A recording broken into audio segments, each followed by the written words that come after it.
계속해서 우리들이 풍성한 삶의 원리 시리즈로 말씀을 나누고 있어요. 첫 번째 말씀 기억하세요. 우리들이 풍성한 삶을 살아가기 위해서 하나님께 붙어 있어라. 두 번째, 하나님을 사랑해라. 세 번째, 우리를 부르신 부르심 앞에 서라. 네 번째, 약속의 말씀을 바라보라. 그리고 지난주에는 신뢰에서 오는 당당함, 이런 것들이 우리들의 삶을 풍성하게 만들어준다는 말씀을 드렸습니다. 오늘 여섯 번째, 태도의 문제가 우리들의 풍성함을 좌우한다, 이런 말씀을 나누려고 합니다. 혹시 여러분들 중에 말씀이 좀 이어져서 보기를 원하는 분들은 이제 세상이 좋아져서 유튜브에 말씀이 다 띄워져 있으니까 또 한 번 가서 듣고 말씀을 이어서 들으면 좋을 것 같습니다. 이제 풍성한 삶의 원리 반을 넘어가고 있습니다. 환경보다는 우리의 태도가 우리의 풍성함을 좌우한다. 자, 연예인 중에 오늘 말씀 제가 조금 흥미로운 세상적인 이야기들로 시작을 합니다. 본론으로 들어가기 전에 연예인 중에 저는 가장 인상적인 사람 하나를 꼽으라 그러면 주저함 없이 저는 김병만이라고 하는 개그맨을 꼽습니다. 예전에 개그 콘서트에서 달인이라고 하는 코너가 있었는데 그것을 볼 때마다 정말 감탄하지 않을 수가 없었어요. 여러분들이 많이 그런 느낌들을 가졌을 거예요. 저 사람은 어떻게 저렇게 많은 재능을 가졌을까? 그것이 아니라 어떻게 저렇게 노력할까? 그것이 굉장히 감동적이었어요. 요즘은 정글의 법칙이라고 하는 프로그램을 통해서 정말 사람이 어떻게 저렇게 노력하며 살 수 있을까, 잘할 수 있을까라는 생각을 하게 되죠. 그 김병만 씨가 2011년도에 쓴 책이 있습니다. 꿈이 있는 거북이는 지치지 않는다. 여러분들 자녀들에게 읽혀주면 굉장히 도움이 될 만한 그런 책입니다. 그 책의 챕터의 제목들인데요, 참 좋습니다. 단점을 탓하기보다 단점 때문에 더 노력한다. 시도하는 것이 가능성이다. 실수는 해도 포기는 안 한다. 세상의 중심에는 노력한 자가 있다. 땀은 배신하지 않는다. 다리는 목표가 아니라 과정이다. 흐르는 물은 썩지 않는다. 도전은 한계를 넘기 위해 달리는 것이다. 이 모든 것들이 삶을 대하는 태도에 대한 부분이죠. 지난주에 SNS에 또 뉴스를 통해서 나온 정치인이자 사업가죠, 홍정욱 씨가 그런 글을 썼던 것이 나왔어요. 이것도 참 좋은 글입니다. 읽어드릴게요. 실패로 인한 아픔은 시간과 함께 흐려지지만 포기로 인한 후에는 날이 갈수록 선명해진다. 또 이런 이야기를 했어요. 파산이 두려워 사업을 접고 낙선이 두려워 출마를 접고 이별이 두려워 사랑을 접을 수는 없다. 자고로 포기가 성공의 어머니가 된 경우는 없다. 이 김병만이라고 하는 사람을 보면 핸디캡을 가진 사람이죠. 연예인으로서 키도 참 작습니다. 제가 이렇게 공개적으로 이야기하긴 그렇지만 얼굴이 그렇게 외모가 연예인다운 외모는 아닌 것 같습니다. 그래서 우리가 이렇게 생각하죠. 저 사람은 그가 가지고 있는 핸디캡 때문에 오히려 열심히 노력한 것이 아닌가. 그런데 우리 주변에 보면 자신이 부족하다고 느꼈기 때문에 모든 사람이 노력하는 것은 아닌 것 같습니다. 그 이재기 목사님이 쓴 하나님의 사역 레슨이라고 하는 책에 보면 그분이 신학을 공부하던 시절 1992년도에 텍사스에서 공부할 때 야구팀 텍사스 레인저스에 유명한 투수가 들어오게 됩니다. 놀란 라이언이라고 하는 투수예요. 그 당시 나이가 44살이었답니다. 야구를 하는 사람들 이야기로 투수가 44살이면 보통 사람의 고희를 넘긴 나이라고 합니다. 그런데 거기에서 2년 연속 놀란 라이언이 노히트 노런을 기록합니다. 그리고 완봉승을 여러 번 기록합니다. 그 당시 스포츠 캐스터가 중계 방송을 하면서 이런 이야기를 했다 그래요. 저 선수는 그저 나이만 드는 것이 아니라 날마다 좋아지고 있습니다. 굉장히 그의 인생의 풍성함이 느껴지지 않습니까? 또 우리 크리스찬 가수 중에 노사연 집사님이 있죠. 그분이 바램이라고 하는 노래를 불렀는데 마지막 가사가 굉장히 인상적입니다. 우린 늙어가는 것이 아니라 조금씩 익어가는 겁니다. 우린 늙어가는 것이 아니라 조금씩 익어가는 겁니다. 갑자기 제 머릿속에 프로다움이라는 생각이 들었어요. 야, 프로는 참 멋지다. 이 프로라고 하는 말을 우리 신앙에 한번 대입을 해볼까요? 프로다운 크리스찬이 된다고 하는 것은 어떤 크리스찬일까? 매일매일 더 나아지는 성실함, 그리고 우리들의 삶의 풍성함을 만들어가는 것, 신실한 그리스도인이 되는 것처럼 우리를 풍성하게 만들어주는 것은 없다. 이런 생각을 해보세요. 신문 배달하는 사람이 있어요. 요즘은 이렇게 배달 많이 하지 않지만 이렇게 가정을 해봅시다. 매일매일 신문이 배달되는데 예전에는 주일까지 7번 다 배달이 됐었죠. 6일 동안 진짜 성실하게 배달을 해줘요. 그런데 꼭 일주일에 한 번은 늦어요. 여러분들이 그런 사람에게 신문 배달을 맡길 수 있겠습니까? 저에게 이 성실함이라고 하는 것은 7일 중에 6일을 잘한다 이런 의미가 아니라 어떻게 시종여일 할 수 있는가, 그것이 신실함이고 풍성함이라는 생각이 들어요. 성실함과 신실함, 그것이 우리들에게 얼마나 중요한 일이고 하나님 앞에서 우리들이 어떤 태도를 가지느냐라는 것은 굉장히 중요한 일이겠죠. 자, 이제 본문으로 조금 들어가 봅니다. 서론이 길었어요. 오늘 마태복음 8장 28절에서 34절을 잠깐 요약한다면 그런 말씀이겠죠. 예수님께서 가다라 지방을 이렇게 지나가시는데 귀신 들린 자 두 사람을 만나요. 이 귀신 들린 사람이, 이 귀신들이 얼마나 동네 사람들을 힘들게 했는지 몰라요. 자, 마태복음 8장 28절에 이렇게 기록이 되어 있죠. 제가 읽어드립니다. 또 예수께서 건너편 가다라 지방에 가심에 귀신 들린 자 둘이 무덤 사이에서 나와 예수를 만나니 그들은 몹시 사나워 아무도 그 길로 지나갈 수 없을 지경이더라. 예수님이 만난 그 귀신이 어떤 자들이에요? 그 지방에 있는 사람들이 그 귀신이 무서워서 그 길을 지나갈 수 없는 그런 상황이었어요. 근데 예수님께서 이 귀신을 쫓아내셨어요. 이 귀신을 돼지떼에게로 다 몰아넣어서 이 귀신을 쫓아내셨어요. 그런데 오늘 말씀 우리가 읽었던 본문 마지막 결론이 어떻게 되어 있느냐? 마태복음 8장 34절 보세요. 온 시내가 예수를 만나려고 나가서 보고 그 지방에서 떠나기를 간구하더라. 얼핏 생각하기에 우리들에게 이런 일이 일어났다고 가정을 해보세요. 야, 예수님이 나타나셔서 우리를 어렵게 하는 귀신을 쫓아내셨어. 그러면 우리는 예수님을 환영하고 예수님 어서 오세요 할 것 같은데 마을 사람들이 지금 뭐라고 이야기하고 있어요? 예수님이 떠나가시기를 간구하더라. 자, 이 말씀 우리들이 많이 들어왔던 말씀이에요. 우리가 이 말씀을 통해 유추할 수 있죠. 딱 이렇다고 나와 있지 않지만 8장 31절과 32절을 보면 왜 사람들이 예수님 떠나시기를 간구했는지 유추할 수 있어요. 자, 31절과 32절 봅니다. 귀신들이 예수께 간구하여 이르되 만일 우리를 쫓아내시려면 돼지떼에 들여 보내주소서 하니 그들에게 가라 하시니 귀신들이 나와서 돼지에게로 들어가는지라. 온 떼가 비탈로 내리다라 바다에 들어가서 물에서 몰사하거늘. 지금 어떤 결과가 일어났죠? 귀신은 쫓아냈는데 귀신들이 돼지에게로 들어가서 그 돼지가 다 죽었다. 이 동네 사람들이 이 귀신 들린 자로 인해서 고통을 받고 있었고 귀신이 나가기를 원했지만 그들이 돼지를 잃고 싶지는 않았던 거죠. 예수님께서 기적을 행하셨는데 그것으로 인하여 그들에게 온 결과가 뭐예요? 경제적인 손실이었던 거예요. 우리는 오늘 여기에서 굉장히 중요한 신앙의 한 가지 진리를 깨닫게 됩니다.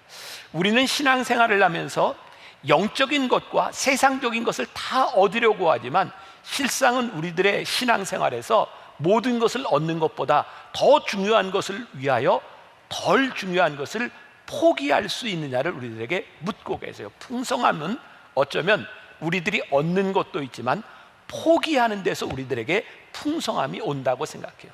저는 이것을 이렇게 표현합니다. 대가를 치러라. 오늘 태도에 대한 문제에 있어서 우리들이 대가를 치르려고 하는 그런 태도를 가지고 있느냐 그렇지 않느냐는 참 중요한 것 같습니다. 우리가 이 세상을 살아가는 동안 풍성함을 누린다고 하는 것은 제가 매주 이야기하면서 벌써 6번째 동일한 말씀을 드리고 있는 것 같아요. 절대로 환경이 우리를 중심으로 만들어지는 것은 아닙니다. 가만히 생각해 보세요. 여러분들이 꿈꾸고 계획하고 신앙생활을 잘하겠다고 마음 먹는 순간 세상이 우리를 위해서 도와주는 것이 있나요? 어쩌면 이 세상은 우리들에게 적으로 다가올 때가 훨씬 더 많은 것 같아요. 우리 인생의 문제는 이 풍성함을 누리기 위하여 우리들에게 펼쳐진 주변의 환경 가운데서 우리들이 어떤 태도를 취하느냐에 대한 부분이죠. 지난주에 저희는 한 주간 Pray On이라고 하는 특별 새벽기도회를 지나갔어요. 그때 일주일 동안 말씀을 전한 우리 김종윤 목사님이 멋진 공식을 하나 알려줬어요. 제가 다시 한번 혹시 못 들은 분을 위해 소개를 하려고 합니다. 한번 보여주세요. 이런 공식이에요. V는 GX-T. 멋진 공식을 만들어냈다고 생각해요. 이거 노벨상 받아도 될까요? 수학상 받아도 될 것 같아요. 굉장히 좋은 공식이죠. 승리는 G, 하나님, 그리고 뭐를 곱해요? 나의 반응, 하나님 앞에서 내가 어떤 반응을 하고 마이너스 T, 문제의 상황들을 빼내느냐에 대한 부분이에요. 자, 오늘 제가 설교 표현으로 다시 한다면 우리들이 풍성함을 누리는 승리는 하나님 앞에서 우리들이 어떤 태도를 취하며 우리들의 문제들을 제거해 나가는가, 이것이 풍성함을 누리는 비결인 것이죠. 기억하세요. V는 GX-T. 우리의 문제, 우리의 태도의 문제가 무엇일까요? 우리들이 하나님께 은혜를 구하는데 은혜를 받을 만한 삶은 별로 원치 않는 거예요. 우리가 구원받은 자로 구원의 은혜를 누리기를 원하는데 구원받은 자로서 살아가지 않는 거예요. 그러니까 우리들에게 원함은 있지만 우리의 태도가 바뀌지 않음으로 인하여 하나님의 은혜를, 풍성함을 누리지 못하고 사는 거죠. 오늘 여러분들에게 도전하고 싶은 거예요. 내가 하나님을 믿으며 신앙생활을 하는데 왜 나에게 풍성함이 없는가? 이 풍성함이 무엇인지는 아시겠죠?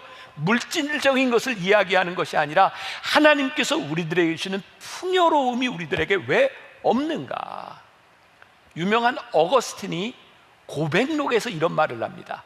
잘 들어보십시오. 주여, 나로 하여금 순결하고 절제하는 삶을 살게 해주시기를 바라지만 아직은 그렇게 해주지 마십시오 라고 기도하던 자였습니다.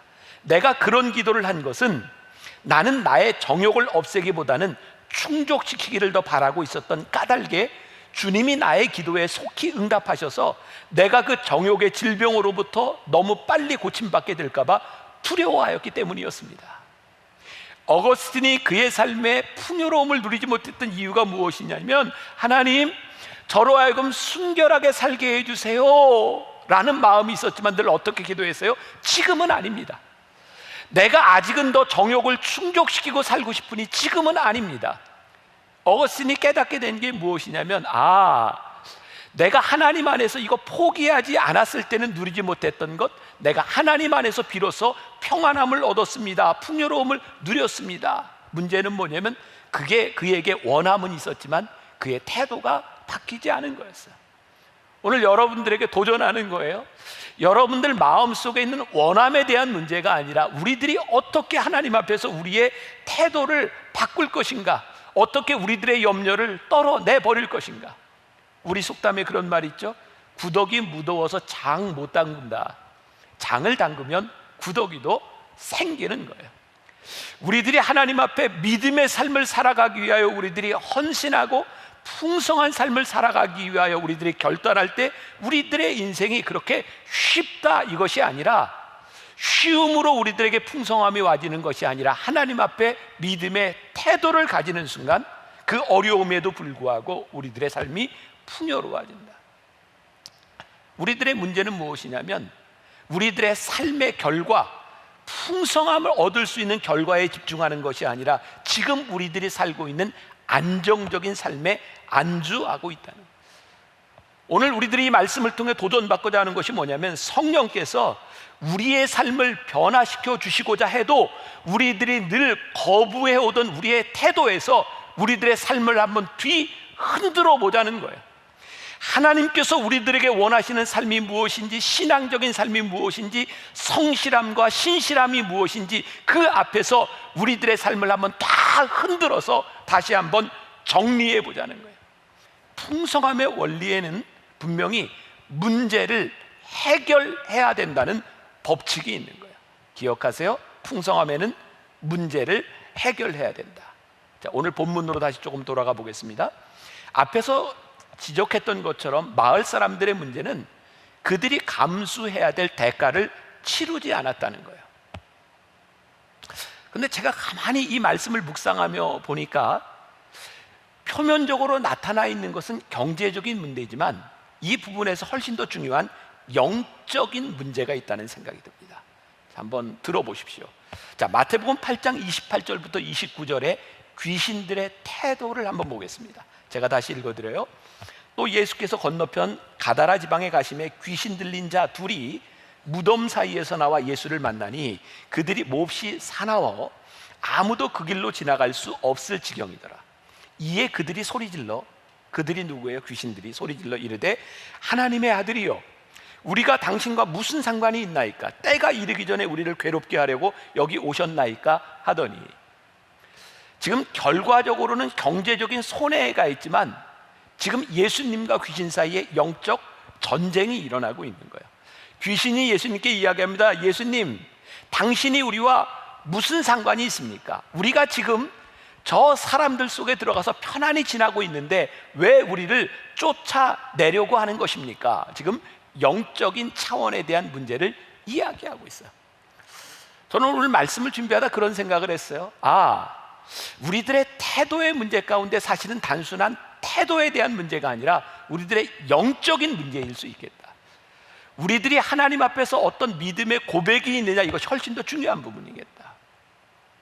제가 요즘 우연히 TV를 보다가 굉장히 흥미롭게 보는 드라마가 하나 있습니다. 여러분들 중에 보시는 분이 있는지 모르겠어요. 제가 어제 신문을 보니까 어떤 넷플릭스라고 하는 그 OTT 플랫폼에 이 드라마가 1위로 올라가 있더라고요. 경이로운 소문. 제가 역시 저는 재밌는 걸 본다 이런 생각이 들어서 경이로운 소문. 단순히 재미를 떠나서 오늘 이 말씀을 준비하는 중에 제가 보았던 이 드라마의 부분들이 굉장히 인상적이었어요. 여기에 귀신들의 이야기입니다. 귀신들, 나쁜 귀신을 잡아가는 사람들의 이야기입니다. 경이로운 소문, 한 사람의 이야기인데요, 이 드라마에 보면 귀신들이 사람들의 몸속에 들어가서 나쁜 짓을 합니다. 그리고 사람을 죽입니다. 그리고 귀신은 사람을 죽일 때마다 힘이 세워집니다. 저에게 인상적이었던 것은 귀신이 사람의 몸속에 들어갈 때 아무 사람의 몸속에 들어가지 않는다는 거예요. 살인을 저질 만한 성향이 있는 사람들의 몸속에 들어가서 귀신이 함께 상승작용을 일으키는 거예요. 예수님께서 이 귀신들을 쫓아냈습니다. 예수님께서 왜 돼지떼에게로 귀신을 보내셨을까요? 이 귀신을 그냥 쫓아내면 이 귀신들이 다른 사람의 몸속에 들어가니까 또 다른 문제들이 일어나니까, 이 영적인 문제가 온전히 해결되어야 삶의 문제가 해결이 되는데 이 동네 사람들은 어떻게 생각을 하고 있어요? 주님, 귀신을 쫓아내는 것은 좋지만 완전히 영적으로 해결되는 그런 것에 대한 원함이 아니라 내가 경제적인 손실을 보기 싫습니다. 우리들이 가지고 있는 많은 태도 가운데 하나요, 제가 하나님 잘 믿고 싶습니다, 성실하고 싶습니다. 그러나 저에게 경제적인 손실은 주지 마십시오. 제가 오늘 여러분들에게 감히 드릴 수 있는 말씀입니다. 우리들의 풍성함은 경제적인 가치를 지키는 데서 오는 것이 아니라 우리들이 어떻게 하나님 앞에 영적으로 신실한 삶을 살아가느냐에 우리의 풍성함이 온다. 사실 우리들이 이 믿음과 확신이 없다면 이 세상을 살아가며 어떻게 경제적인 문제 앞에서 우리들이 당당할 수 있겠습니까? 저는 30여 년 목회를 하면서 귀신 들린 사람들을 참 많이 만났고요, 여러분들이 신앙생활하고 있는 이 만나 교회 안에서도 저는 기도하며 많은 귀신들을 쫓아냈던 경험이 있어요. 참 신기하더라고요. 저도 기도하고 믿음으로 기도하고 방언으로 기도하고 손을 얹을 때 귀신이 무서워서 나가요. 때로는 오랫동안 싸우기도 합니다. 저에게 굉장히 절망스러웠던 것은 기도하고 귀신이 나갔는데 그 사람에게 다시 귀신이 들어오더라는 거예요. 제가 그 사람의 삶의 모든 부분까지 쫓아가면서 어떻게 할 방법이 없어요. 귀신이 쫓아나가기는 하지만 더 중요한 것은 우리들의 삶이 하나님 앞에서 태도와 우리들의 삶이 변하지 않는다면 언제든지 영적으로 귀신은 우리들에게 들어올 수 있는 것이고, 지금 예수님은 가다라 지방에서 단순히 귀신을 한 번 쫓아내는 것에 대한 문제가 아니라 귀신을 없애는 그들의 삶이 바뀌어지는 것에 대한 관심이 있는데 그들은 경제적인 문제에 관심을 가지고 있었다.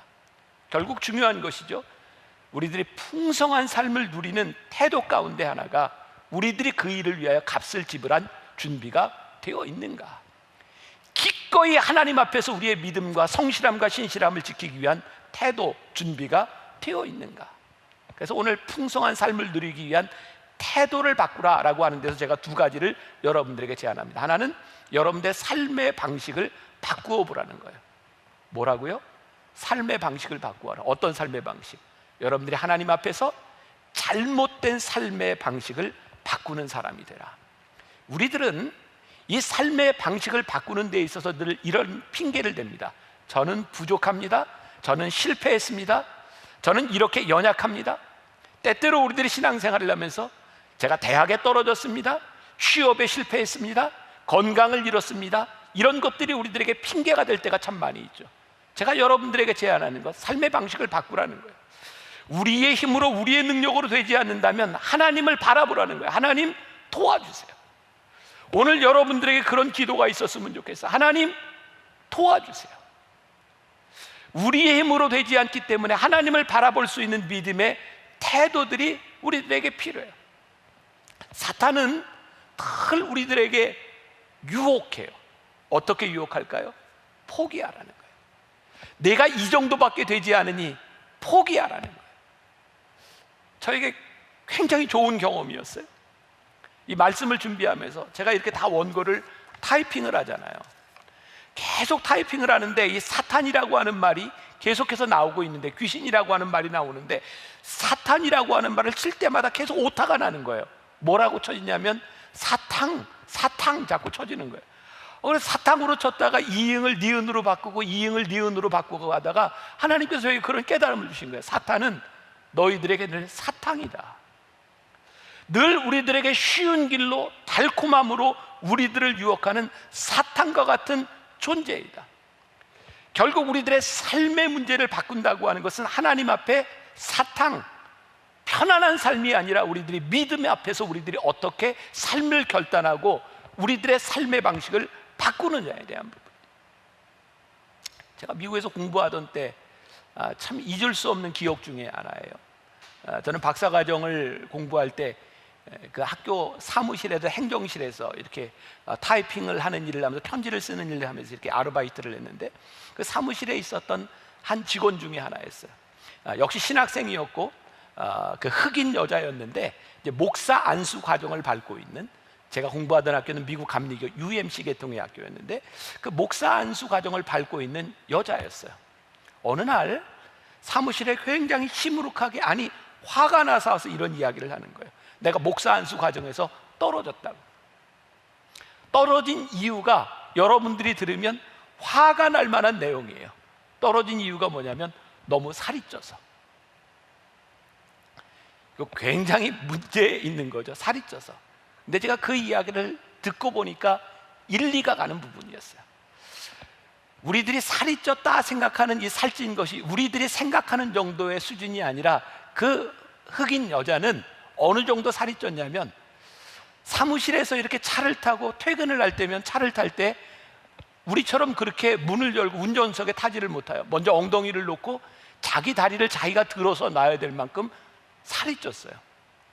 살이 찐 것이 문제가 아니라 그 안수 과정을 그 인터뷰하는 사람들의 이야기에 뭐였냐면, 이렇게까지 자기 몸도 관리를 하지 못하는 사람이 어떻게 다른 사람의 영혼을 관리할 수 있느냐고. 물론 여기에 대해서 어떤 논쟁, 이게 무슨 차별이다 이런 얘기 할 수 있겠지만 저에게 굉장히 중요한 일처럼 들렸어요. 내 몸도 관리하지 못하는 사람이 어떻게 다른 사람의 영혼을 관리할 수 있겠습니까? 자, 여기에서 또 우리들에게 그런 의문이 들죠. 우리들의 육신이, 우리들의 몸이 관리한 대로 다 되나요? 오늘 이 말씀을 듣고 있는 여러분들 가운데 나는 몸이 아픈데 이게 그러면 내가 관리하지 못해서란 말인가? 저도 마찬가지예요. 저에게도 지병이 있어요. 저는 참 제가 슬프게 느꼈던 게, 저는 건강보험에서 받아주지를 않아요. 고혈압약을 먹고 있고 당뇨 약을 먹었던 경험도 있고 심장에 스텐트도 하고, 제가 가지고 있는 질병도 약을 먹는 것만을 가지고도 건강보험에서 저 같은 사람을 받아주지 않아요. 그러니까 저도 이 건강에 대해서 자신 있게 말할 수 있는 사람이 아니에요. 그런데 제가 아프고 나서 깨닫게 된 것이 뭐냐면, 내가 스스로 관리한다고 내가 퍼펙트하게 내 몸을 책임질 수 있는 사람은 아니지만, 내가 하나님의 일을 하기 위해서 나를 관리하는 것은 굉장히 중요한 일이라는 생각이 들었어요. 여러분, 살찌고 살 빠지고 그런 것, 이것이 문제가 아니죠. 문제가 아니죠. 내가 얼마나 건강하게 하나님 앞에 풍성한 삶을 살아가기 위해 내가 얼마나 절제하고 하나님 앞에 풍성한 삶을 누릴 수 있는가. 오늘 여러분들에게 제가 도전하고 싶은 거예요. 우리들의 인생이 주 안에서 풍성한 삶을 살아가기 위해서 여러분들은 얼마나 자기 관리를 하고 하나님 앞에 쓰임받을 수 있는 자격을 만들어가고 있는가. 오해하지 마세요. 단순히 살 빼라, 운동해라 이런 차원의 문제가 아니라 우리들의 삶의 전반적인 영역을 바라봐야 되는 거예요. 여러분들이 집중하고 여러분들이 시간을 투자하고 있는 많은 삶의 스타일 가운데서 풍성한 삶을 살아가기 위해서 여러분들이 바꿔야 될 것이 무엇인지를 깊이 생각하라는 거예요. 두 번째, 우리들의 삶에 비상구를 두지 마라. 저는 우리들이 신앙 안에서 중요한 삶의 풍성함의 원리가 있는데, 이 비상구를 둔다고 하는 것은 이런 의미예요. 자꾸 타협하려고 하지 마라. 자, 오늘 말씀과 연결해 볼까요? 우리가 귀신을 쫓아내는 것, 그것은 원하지만 내가 경제적인 손실도 보고 싶지 않으니 그렇게 생각하지 말라는 거예요. 어쩌면 우리들이 하나님 앞에서 이것이 가장 풍성한 삶이요 하나님 앞에 옳은 삶이라는 믿음의 확신이 있으면 비상구와 타협을 잘라낼 수 있는 결단이 우리들에게 필요하다는 거예요. 그 예배팀에서 저에게 이런 제안을 해주더라고요. 목사님, 이 비상구를 두지 말라라고 하는 말을 이렇게 표현해 보면 어떨까요? 제가 굉장히 이게 참 좋은 표현이다 라는 생각이 들었어요. 여러분, 우리들이 배수진이라는 말을 하죠. 배수진을 친다. 이게 전쟁에서 열세에 처한 사람이 적과 싸울 때에 뒤에 강을 두고 싸우면 도망갈 수가 없으니 끝까지 싸워서 이길 수 있는 확률이 많아진다는 거죠. 배수진, 내가 도망갈 길을 끊어버린다. 그런데 이 배수진을 친다고 한 말 가운데 이런 해석이 가능하다는 거예요. 배수진을 친다고 하는 것은 내가 도망갈 길을 끊어버린다라고 하는 말도 되지만, 뒤에 강을 두고 싸우면 뒤에서 쳐들어올 적도 없으니 우리들이 싸우는데 유리할 수 있다. 저 기가 막힌 해석이라고 생각해요. 어떻게 생각하세요? 동의해 주세요. 기가 막힌 겁니다. 비상구를 두지 말라고 하는 것, 배수진을 친다고 하는 것은 단순히 탈출구를, 비상구를 없애버린다, 타협하지 않는다고 하는 의미도 되지만, 비상구를 두지 않을 때 뒤에서 우리들에게 쳐들어오는 적군, 우리들이 신앙적으로 이야기하면 악한 영적 세력들이 우리들에게 쳐들어올 수 없도록 우리들이 비상구를 두지 않는 것은 굉장히 중요한 풍요로움의 원리라고 하는 것을 기억하십시오. 갈라디아서 1장 15절부터 10절까지의 사도 바울이 그의 삶의 태도, 그가 한 주님을 만나고 난 다음에 내가 이런 사역자로 살아가겠습니다라고 하는 태도에 대한 부분이 있어요. 읽어드립니다. 그러나 내 어머니의 태로부터 나를 택정하시고 그의 은혜로 나를 부르신 이가 그의 아들을 이방에 전하기 위하여 그를 내 속에 나타내시기를 기뻐하셨을 때에, 부르심 받았을 때요, 내가 곧 혈육과 의논하지 아니하고 또 나보다 먼저 사도된 자들을 만나려고 예루살렘으로 가지 아니하고 아라비아로 갔다가 다시 다메섹으로 돌아갔느니라. 여러분, 사도 바울의 삶을 바라보면 세상적으로 생각하는 풍요로움과는 좀 거리가 있어요. 그는 예수님 만나서 세상적으로 이야기하면 인생이 완전히 쪼그라진 사람이에요. 이제 돈도 못 벌고 그가 가지고 있던 명예도 다 버려야 되고 매를 맞고 배척을 당하고.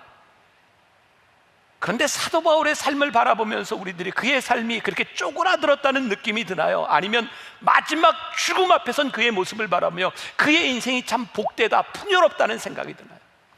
그가 적어도 하나님 앞에 부르심을 받았을 때 그는 그 일을 위하여 혈육과 의논하지 아니하고, 지금 편안하게 예루살렘으로 사도들을 만나러 가지 아니하고, 그는 준비된 사람이 되기 위하여 아라비아 사막으로 가고 혈육과 의논하지 아니하고 준비된 사람이 되었을 때 3년 후에 다메섹에서 바나바라고 하는 그런 귀한 사람을 통하여 그가 픽업이 되고 그가 하나님 앞에 쓰임받기 시작하죠. 우리 인생의 풍성함이 어디 있을까요?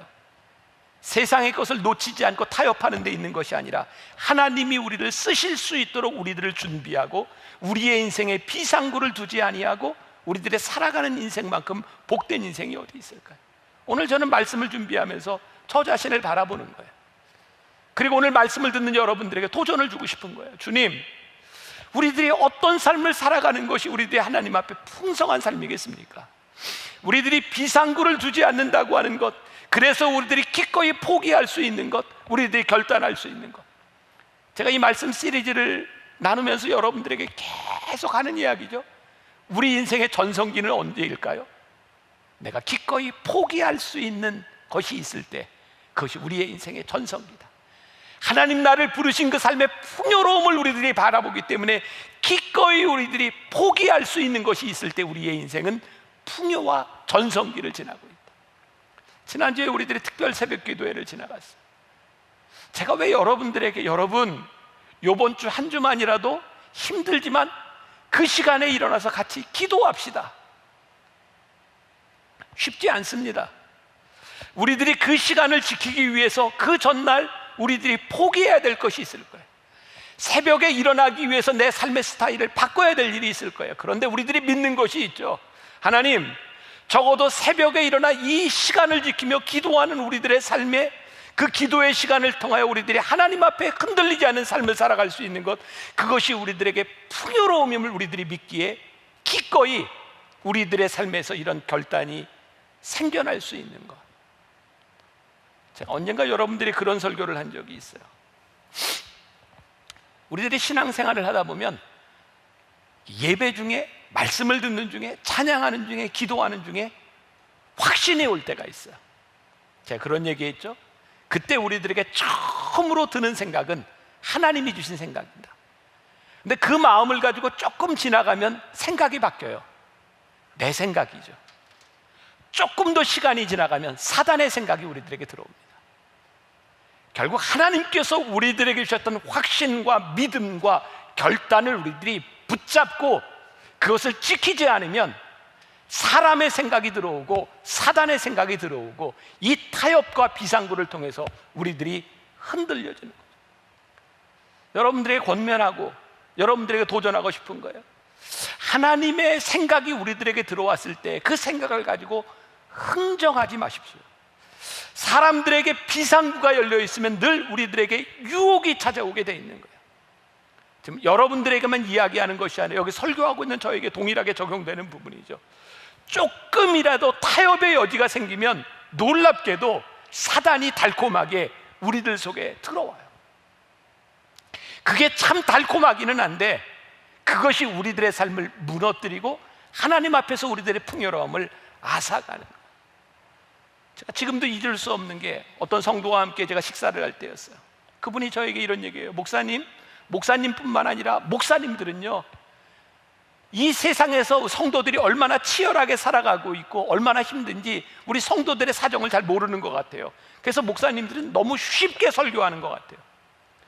그 말이 저에게 참 아프게 다가왔어요. 그래요. 목회자는 여러분들의 삶을 잘 몰라요. 여러분들이 이 세상에서 얼마나 치열하게 싸우고 있는지 잘 몰라요. 그런데 제가 여러분들의 사정 하나를 다 알고 그 사정들 때문에 너무 힘들어서 내가 어떻게 말씀을 전할까, 어떻게 이 사람에게 위로만을 내릴까라고 생각한다면 어떻게 절대적인 하나님의 말씀을 가르치고 선포하고 설교할 수 있겠어요? 어느 날 저에게 그런 생각이 들더라고요. 하나님, 제가 세상을 모르는 것이 참 감사합니다. 그래서 말씀을 선포할 수 있는 것이 참 감사합니다. 그리고 결단은 우리 신앙인들의 몫인 거죠. 여러분들에게 제가 도전을 주고 싶은 거예요. 하나님 앞에서 우리들이 절대로 포기할 수 없는 비상구를 두지 않는 우리들의 신앙의 삶의 원칙들이 세워질 때 그것이 힘든 것 같지만, 그것이 포기하는 것 같지만 하나님께서 우리를 풍요롭게 해주시는 놀라운 원리들을 우리들이 깨닫게 될 수 있습니다. 오늘 예배를 준비하며 우리 찬양을 준비하는 음악팀에서 저에게 그런 얘기를 했어요. 목사님, 교인들이 참 부르기 힘들어하고 꺼려하는 찬송이 두 가지가 있습니다.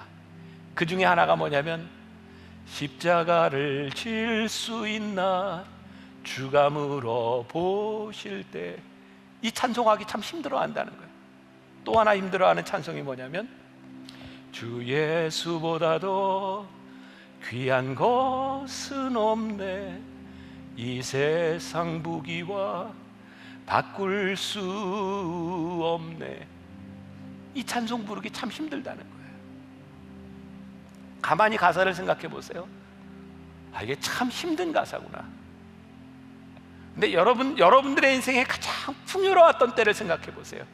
주 예수보다도 귀한 것은 없네, 이 세상 부귀와 바꿀 수 없네 라고 자신 있게 찬송하고 하나님 앞에 믿음으로 고백할 수 있었던 때 우리들이 참 풍요롭지 않으셨나요?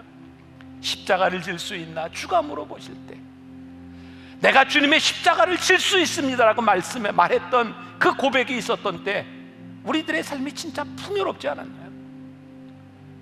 우리의 삶의 태도, 비상구를 두지 말고 주 예수보다도 귀한 것은 없네. 오늘 이 고백이 우리들의 삶을 풍요롭게 할 줄 믿습니다.